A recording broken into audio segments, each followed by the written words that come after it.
Qaysi zamonda va davrda yashamaylik, qalb kasbini topgan va doimiy rivojlanishdan to'xtamaydigan insonlar yutuqda bo'ladi. Jismonan va ruhan sog'lom, moliyaviy tarafdan to'kin yashash har birimizning maqsadimizdir. Buning uchun biz doimiy o'qishda va izlanishimizda bo'lishimiz lozim. Kasbim taqozosiga ko'ra ko'plab, minglab ayollar davrasida bo'laman. O'z vaqtida o'qiy olmaganman.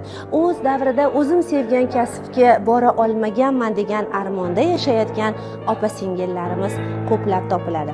Aziz opa-singillar, sizlar uchun ajoyib bir imkoniyatni alohida samimiyat bilan tavsiya etmoqchiman.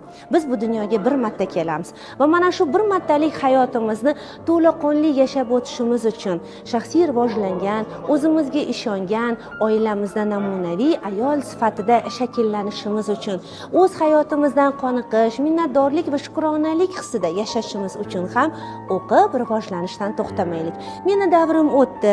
Endi qanday o'qishga boraman, qanday qatniyman, farzandlarim yosh, uyda o'tirib qoldim degan barcha bahonalarni chetga suring. O'z uyingizda turib, hech qayerga bormay, alpinmay, talpinmay, masofadan turib o'qish imkoniyatiga necha deysiz? Ha, bejizga bu hozir xabarni eshitmadingiz. O'z uyingizda sharoitingizni o'zgartirmagan holda masofadan ta'lim oling.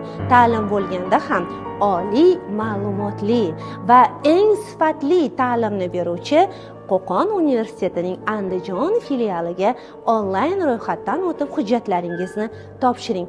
5 daqiqada hujjatlaringizni topshirasiz u yillar davomida armoningizni ushalishiga ilk qadamni qo'yasiz.